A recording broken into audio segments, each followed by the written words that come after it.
La grande ville 24 heures chrono invitait le public francilien à parcourir pendant 24 heures 8 sites emblématiques des questions de mobilité de la région parisienne.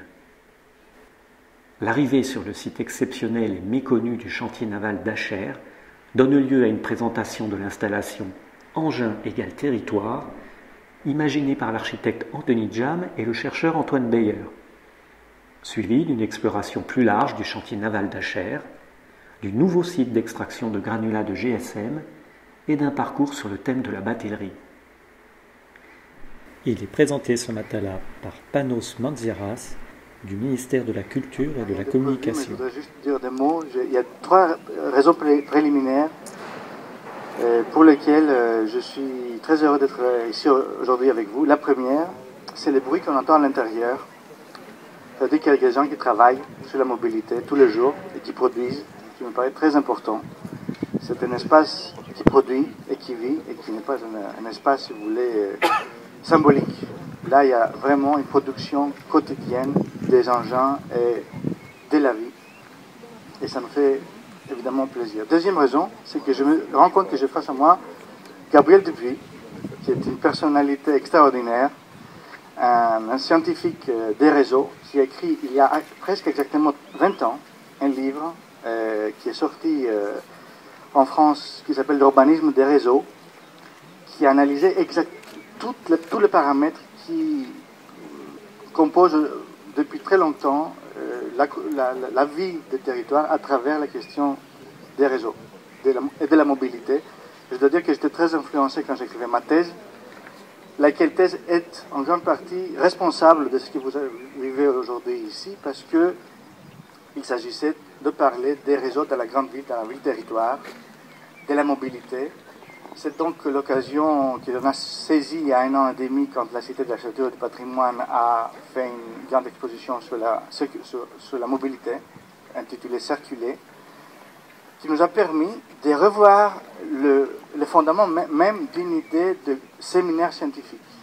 L'idée donc était, au lieu d'inviter des gens comme vous à un amphithéâtre fermé, sombre, avec des chercheurs certes très intéressants et très instruits, pour vous parler de la mobilité, de faire exactement l'inverse, d'inviter les chercheurs à sortir de leur amphi, de leur laboratoire, pour venir vers le territoire, vers les acteurs, et concevoir ensemble une conférence scientifique qui serait en même temps une exposition. Donc ce renversement est un renversement de fond, méthodologique, qui demande beaucoup d'énergie, on s'est rendu compte, demande beaucoup d'efficacité, beaucoup d'inventivité, de la conviction, et je dirais aussi une confiance collective, parce qu'il y a plusieurs équipes. Vous vous rendez compte qu'on est aujourd'hui à la fin des grands parcours qui a duré 24 heures, jour et nuit. On est parti hier à 16 heures, on est allé à Saclay, puis on est allé à Roissy, et on est rentré à la Défense à minuit, sous la dalle. On est parti après à 4 heures du matin à Rungis, et là ça caillait, je vous dis, vraiment. On était très peu. Puis on est parti à la Courneuve, on a fait un off à Rungis pour manger un petit peu. Vous comprenez donc que vous êtes aujourd'hui, vous couronnez avec votre action, Anthony, Antoine et puis chers acteurs, tous ceux qui ont participé et qui ont aidé financièrement, logistiquement, moralement, cette petite exposition qui vous paraît petite, mais en fait c'est une brique d'une grande évolution dans l'espace du Grand Paris, de la grande métropole. Il a raison le maire, qui est sans doute parti. On ne sait pas exactement à quoi ça ressemble cette affaire, mais on est en train de la construire collectivement. Cette construction n'est pas une construction de paroles, ce n'est pas une construction de grands mots, c'est une construction à travers des actions qui permettent aux citoyens de se reconnaître, de reconnaître qu'ils appartiennent à cette grande métropole qui vit, qui respire, et qui produit et qui sent à travers la mobilité. Parler donc justement aujourd'hui des engins de la mobilité me paraît justement exact, bien placé. Ça a du sens parce qu'on ne peut pas se déplacer sans quelque chose. Sans la mobilité, on ne peut pas se téléporter encore. Je pense que ça va prendre du temps pour arriver là.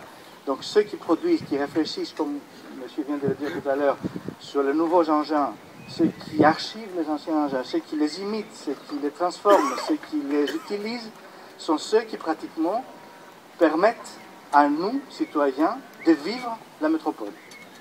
Il faut le dire, il faut se le rendre compte, il faut remercier encore une fois, nous, du côté du ministère de la Culture, avec nos faibles moyens, nous avons fait confiance quasi absolue à l'équipe et aux acteurs qui l'ont, au CIE, au maire, aux collectivités. Je suis désolé, je n'arrive pas, c'est un peu difficile, mais en tout cas, vous comprenez que cette approche collective a donné ses fruits. C'est un démarrage.